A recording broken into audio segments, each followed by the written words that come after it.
আমাৰ কলিয়াবৰ বিধান পৰিষদৰ অন্তৰ্গত বুৰবান্ধা উপ আঞ্চলিকৰ 3খন কমিটি বাতি সংগঠন গঠন কৰাৰ উদ্দেশ্যে যেনে আমাৰ যুৱ পৰিষদ, মহিলা পৰিষদ আৰু কৃষক পৰিষদ আঞ্চলিক ভিত্তিত গঠন কৰাৰ উদ্দেশ্য লৈ আজি এই সভাখন আহ্বান কৰা হৈছিলে।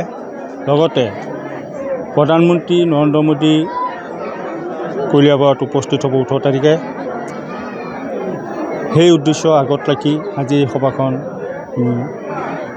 আয়োজন কৰিছিলোঁ।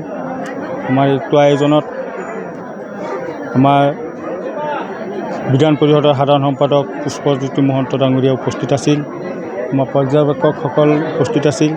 আমাৰ দলৰ সকলো সতীৰ্থসকল আমাৰ উপস্থিত আছিল। আজি আপোনালোকে দেখিবলৈ পাইছেই যে কিমান আগ্ৰহেৰে আমাৰ দলৰ প্ৰতি আকৃষ্ট হৈ আই মাতৃসকল, যুৱসকল, বয়োজ্যেষ্ঠ মানুহসকল আহি আমাৰ সভাত অংশগ্ৰহণ কৰিছে। সকলোকে মই আন্তৰিক অভিনন্দন আৰু শুভেচ্ছা জনাই মই আমাৰ উপ আঞ্চলিকৰ পৰা সকলোকে মই বিনম্ৰ নমস্কাৰ জনাইছোঁ। প্ৰধানমন্ত্ৰী যিহেতুকে 18 তাৰিখে আহিব, ইয়াৰ পৰা কিমান মানুহ যাব বুলি ধাৰণা কৰা হৈছে? আমাৰ মিনিমাম 300 ওপৰত যিমান যায় আৰু আমাৰ বাইকত যোৱাখিনিতো আমি এতিয়া গতি কৰিব পৰা নাই। বহুত মানুহ আমাৰ বাইকতো যাব। বাইকৰখিনি আমি এতিয়াও গন্তি কৰিব পৰা নাই, যিহেতু পঞ্চায়ত নিৰ্বাচনৰ সময়ত আমাৰ ইয়াত প্ৰায় 300 বাইকেৰে আমি ৰেলী কৰিছিলোঁ।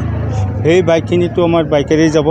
আৰু বাকী আমাৰ মানুহ আই মাতৃসকল 300 যাব বুলি আমাক এতিয়া প্ৰতিশ্ৰুতি দিছে। আৰু আমাৰ বয়োজ্যেষ্ঠসকল আছে, যুৱসকল আছে, সিহঁতেও যাব। প্ৰায় 700মান মানুহ আমাৰ এই বুৰবান্ধা উপ আঞ্চলিকৰ পৰা যাব। যিকোনো খবৰৰ বাবে যোগাযোগ কৰক আমাৰ এই নম্বৰত 9181 307 2221।